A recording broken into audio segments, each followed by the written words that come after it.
जय हिंद दोस्तों, मैं किशन आप सबका स्वागत करता हूं और शुरू करते हैं आज के डिफेंस समाचारों को।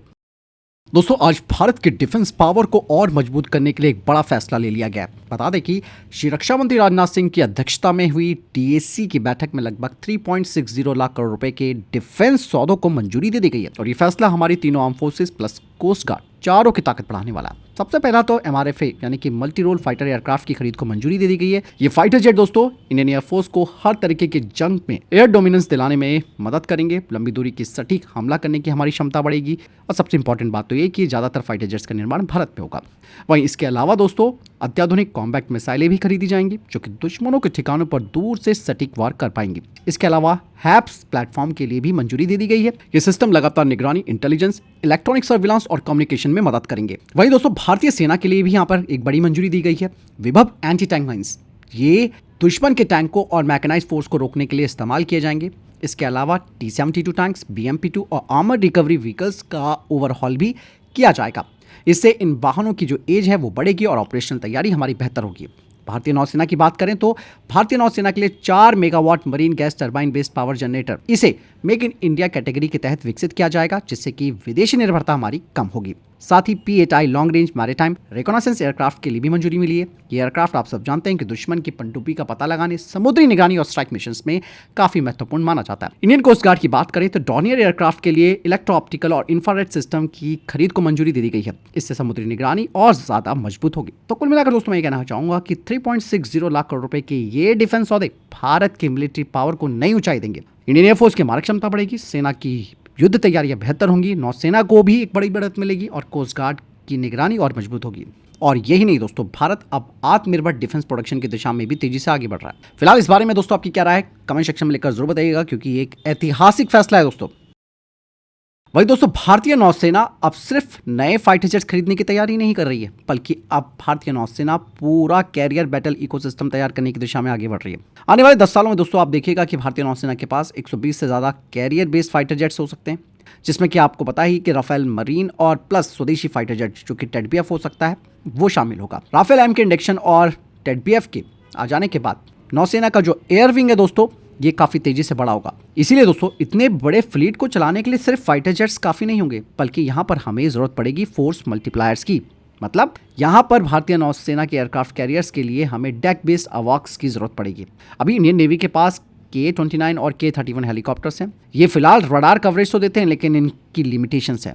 इनका निगरानी का टाइम भी कम है और रेंज भी कम है। यानी कि ये क्लोज इन डिफेंस के लिए तो फिलहाल ठीक है, लेकिन लंबी दूरी की निगरानी के लिए ठीक नहीं है। ऐसे में दोस्तों इंडियन नेवी अब HAL के इंडियन मल्टी रोल हेलीकॉप्टर पर बेस्ड एक नया अवाक्स प्लेटफॉर्म डेवलप करने का विचार कर रही है, जिससे कि भारतीय नौसेना को मिलेगा ज्यादा इंड्योरेंस, ज्यादा पेलोड, ज्यादा पावरफुल रडार और एयरक्राफ्ट कैरियर के साथ पूरी कंपैटिबिलिटी। यही नहीं, यूएवी और ड्रोन सॉल्यूशंस की तरफ भी इंडियन नेवी आगे जाएगी। कैरियर क्षमता वाले यूएवी डेवलप किए जाएंगे। ये ड्रोन दोस्तों कैरियर से उड़ान भरते हैं और सैकड़ों किलोमीटर दूर जाकर निगरानी करते हैं। मतलब दुश्मन का पहले पता लगाना, ज्यादा प्रतिक्रिया का टाइम हमें मिलेगा और फ्लीट की बेहतर सुरक्षा हम कर पाएंगे। एरियल टैंकर को लेकर भी दोस्तों यहाँ पर भारतीय नौसेना का प्लान है। राफेल मरीन और भविष्य के टेडबीएफ फाइटर जेट्स दोस्तों हिंद महासागर में गहराई तक मिशन करेंगे। ऐसे में दोस्तों इंडियन नेवी के पास भी ऑर्गेनिक एरियल टैंकर्स होंगे, ताकि फाइटर जेट्स ज़्यादा समय तक हवा में बने रहे, ज़्यादा दूर तक स्ट्राइक कर सकें, जिससे कि हमारी एयर डोमिनेंस मजबूत हो पाएगी। और तीसरे एयरक्राफ्ट कैरियर को लेकर भी बातचीत चल रही है। भारतीय नौसेना फिलहाल 2 एयरक्राफ्ट कैरियर ऑपरेट करती है। तीसरे एयरक्राफ्ट कैरियर पर भी फोकस रखा गया है। ये INS विक्रांत के साइज पर बेस्ड होगा, लेकिन इसमें बड़े डिजाइन और ऑपरेशनल सुधार किए जाएंगे। बात साफ हो जाती है, इंडियन नेवी का प्लान ये है कि सिर्फ जहाजों की संख्या नहीं बढ़ानी, बल्कि पूरा कैरियर स्ट्राइक कैपेबिलिटी को तैयार करना है। 120 से ज्यादा फाइटर जेट्स हमारे पास होंगे, डेक बेस्ड अवाक्स हमारे पास होंगे, यूएवीज हमारे पास होंगे, एरियल टैंकर्स हमारी नौसेना के पास होंगे। मतलब आने वाले दशक इंडियन नेवी के लिए काफी इंपॉर्टेंट होने वाले हैं और तब तक हमारी सबमरीन्स की संख्या भी बढ़ जाएगी। तो आप देखो दोस्तों इंडियन नेवी कैसे फ्यूचर प्लानिंग की तैयारी कर रही है। दोस्तों वर्ल्ड डिफेंस शो जो कि रियाद में चल रहा है, वहां पर भारत की प्राइवेट सेक्टर की कंपनी NRT ने अपना एक घातक ड्रोन शेषनाग 20 को प्रदर्शित किया। बता दें कि ये कैनिस्टर लॉन्च लॉइटिंग म्यूनिशन है, यानी कि इसे जमीन या गाड़ी से ट्यूब के अंदर से लॉन्च किया जा सकता है। और ये एक इलेक्ट्रिक फिक्स्ड विंग ड्रोन है। वजन केवल 20 किलोग्राम का, 5 किलो का पेलोड ले जा सकता है। रेंज 30 किलोमीटर है, 1 घंटे तक हवा में रह सकता है। 150 किलोमीटर प्रति घंटे की स्पीड है। इसमें लगाया गया है हाई क्वालिटी EO/IR कैमरा, जो रात दिन दुश्मन को ढूंढ सकता है। और इवन दोस्तों अटैक करने के लिए इसमें HE या एंटी टैंक वॉरहेड लगाया जा सकता है। यानी कि पहले निगरानी फिर सटीक हमला, वो भी सब एक ही सिस्टम से। शेषनाग 20 दोस्तों दिखाता है कि भारत अब ड्रोन और स्मार्ट हथियारों के क्षेत्र में तेजी से आगे बढ़ रहा है। इसके अलावा दोस्तों स्टार और अस्त्र मार्क 3 को लेकर भी एक बड़ी अपडेट सामने आई है। भारत की स्वदेशी मिसाइलें दोस्तों अब एक नए लेवल पर पहुंच रही है, इसमें कोई डाउट नहीं है। ऐसे में दोस्तों आपका सवाल स्टार प्रोग्राम को लेकर भी आ रहा था, तो मैं बता दूं कि डीआरडीओ का जो स्टार प्रोग्राम है वो अब फेज 3 टेस्टिंग में आ चुका है। इसके अलावा जो अस्त्र मार्क 3 है यानी कि गांधी मिसाइल है, वो भी काफी एडवांस स्टेज पर पहुंच गई है। अब यहाँ पर सवाल ये आ रहा है कि क्या ये दोनों एक दूसरे के ऑप्शन बनेंगे या फिर मिलकर एक जबरदस्त कॉम्बिनेशन बनाएंगे, वो भी घातक कॉम्बिनेशन। यहाँ पर अगर मैं पहले स्टार प्रोग्राम की बात करूं, मैंने कहा कि फेज 3 टेस्टिंग में है ये, और ये काफी इंपॉर्टेंट माना जाता है। फेज 3 का मतलब साफ है कि अब सिर्फ पार्ट्स का टेस्ट नहीं हो रहा, बल्कि पूरी मिसाइल रियल कॉम्बैट जैसे हालात में टेस्ट की जा रही है। और इस टेस्ट के दौरान दोस्तों इंजन की stability, guidance system, terminal attack precision, अलग अलग मौसम में परफॉर्मेंस, मतलब ये सब चेक किया जा रहा है।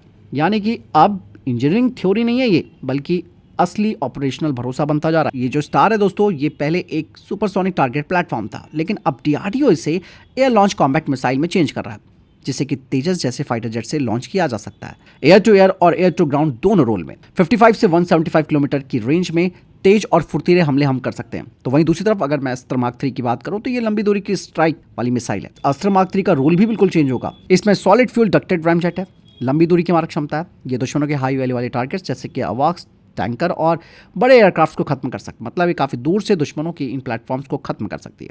फर्क दोस्तों यहाँ पे सिर्फ इंजन टेक्नोलॉजी का। अस्त्र मार्क 3 जैसे मैंने कहा कि सॉलिड फिल्ड रैमजेट, मतलब लगातार हाई स्पीड क्रूज ही करती रहेगी, तो स्टार में है लिक्विड फिल्ड रैमजेट, उड़ान के दौरान जिसमें कि स्पीड कंट्रोल रहती है, जरूरत के हिसाब से थ्रस्ट चेंज किया जा सकता है। इससे स्टार आखिरी पलों में तेजी से मैनूवर हो सकती है या फिर लो एल्टीट्यूड पर दुश्मन की पकड़ से भी बच सकती है। तो बात साफ हो जाती है, अस्त्र मार्क 3 दूर से दुश्मनों को लॉक करेगी, तो स्टार मीडियम रेंज में तेज और फ्लेक्सिबल हमला करेगी।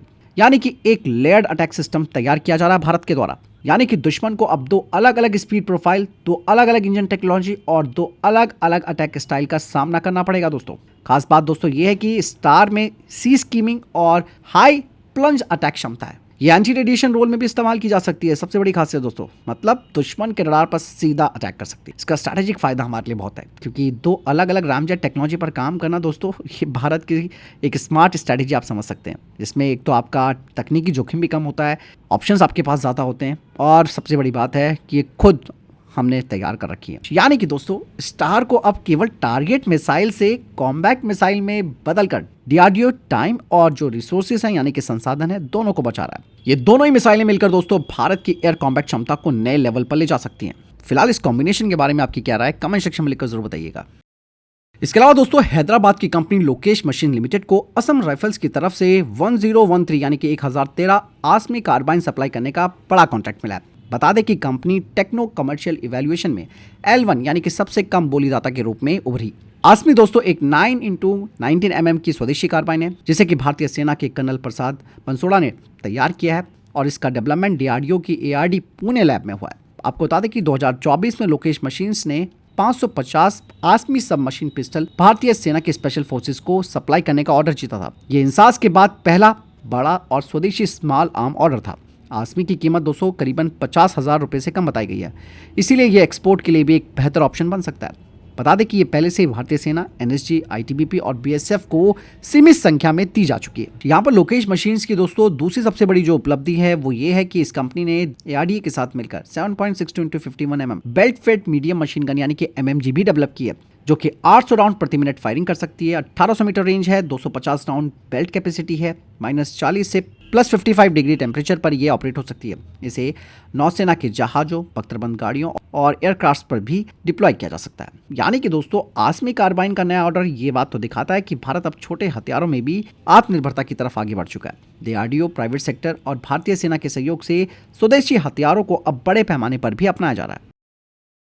दोस्तों आप सब जानते हैं कि भारतीय वायुसेना को मीडियम ट्रांसपोर्ट एयरक्राफ्ट की सख्त जरूरत है। ऐसे में रशिया ने अब अपना एक बड़ा ऑफर भारत को दिया है, वो भी अपने अत्याधुनिक IL-76 MD-90E ट्रांसपोर्ट एयरक्राफ्ट का, जिसमें कि रशिया भारत को फुल टेक्नोलॉजी ट्रांसफर भी दे रहा है।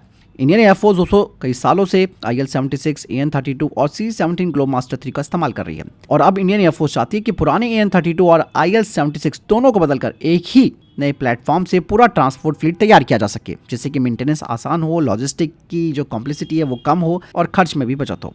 ऐसे में दोस्तों रशिया का जो IL-76 MD-90A है, ये IL-76 का मॉडर्न वेरिएंट है और इसमें इस्तेमाल किया गया है नया PS-90A 76 इंजन, मजबूत एयरफ्रेम है, मॉडर्न एवियोनिक्स है, बेहतर फ्यूल एफिशिएंसी है और ज़्यादा पेलोड ये कैरी कर सकता है। खास बात यह कि यह एयरक्राफ्ट कच्चे और छोटे रनवे से भी उड़ान भर सकता है, जो कि भारत के हाई एल्टीट्यूड और दुर्गम इलाकों के लिए काफ़ी ज़रूरी हो जाता है। दोस्तों यहाँ पर इंडियन एयरफोर्स का जो MTA प्रोग्राम है उसमें भी बदलाव किया गया है। शुरुआत में MTA टेंडर 18 से 30 टन पेलोड कैटेगरी के लिए था, लेकिन अब IL-76 को रिप्लेस करना है तो पेलोड ज़्यादा चाहिए हमें। ऐसे में दोस्तों रशिया का ये जो IL-76 MD-90A है यहाँ पर मजबूत कंटेंडर बन सकता है। और सबसे बड़ी बात दोस्तों, टेक्नोलॉजी ट्रांसफर यहाँ पर महत्वपूर्ण हो जाता है, क्योंकि भारत अब सिर्फ खरीदना नहीं चाहता बल्कि देश में निर्माण और तकनीक हासिल करना चाहता है। और अगर रशिया भारत को फुल TOT देता है तो भारत में असेंबली और इसका निर्माण होगा, हमारी एरोस्पेस इंडस्ट्री को एक बड़ा बूस्ट मिलेगा। और ऑलरेडी इंडियन एयरफोर्स पहले से IL-76 को ऑपरेट करती है, तो ट्रेनिंग और मेंटेनेंस का एक्सपीरियंस यहाँ पर हमारे पास मौजूद रहेगा। लेट्स सी दोस्तों इंडियन एयरफोर्स फाइनली किसको चुनती है।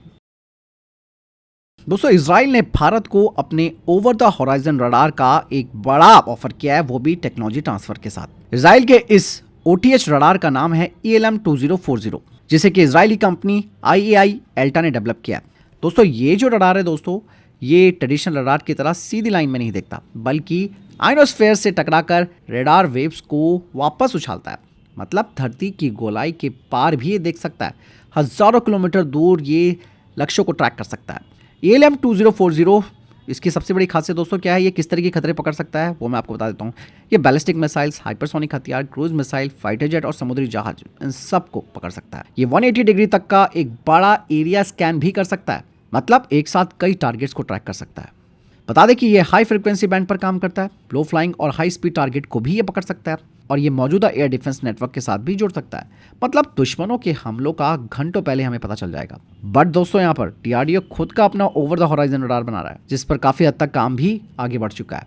यानी कि दोस्तों अगर भारत और इजराइल की डील होती है तो भारत को एक शॉर्ट टर्म क्षमता मिल जाएगी, वो भी आत्मनिर्भरता के साथ, क्योंकि टेक्नोलॉजी ट्रांसफर होगी। यानी कि अगर इजराइल का ये सिस्टम हम लेते हैं तो ये एक ऑपरेशनल ब्रिज की तरह काम करेगा, जब तक हमारा पूरी तरह स्वदेशी सिस्टम तैयार ना हो जाए। क्योंकि दोस्तों आज के दौर में पहले देखना उतना ही ज़रूरी होता है जितना कि पहले हमला करना। और आज का समय जो हाइपरसोनिक और लंबी दूरी की मिसाइलों का है, तो ऐसे में ओवर द होराइजन रडार किसी भी देश की सुरक्षा के लिए सबसे इंपॉर्टेंट बन जाता है। फिलहाल आपको क्या लगता है, क्या भारत को इजराइल के इस रडार को कंसीडर करना चाहिए या नहीं? कमेंट सेक्शन में लिखकर अपनी राय जरूर दीजिएगा। तो फिलहाल इतने तक के टॉप डिफेंस अपडेट वीडियो के सामने कोई प्रश्न जवाब या आपका कोई सवाल है, कमेंट सेक्शन में लिखकर जरूर पूछेगा। वीडियो को लाइक और शेयर जरूर कीजिएगा। ख्याल रखिएगा अपना। जय हिंद, वंदे मातरम।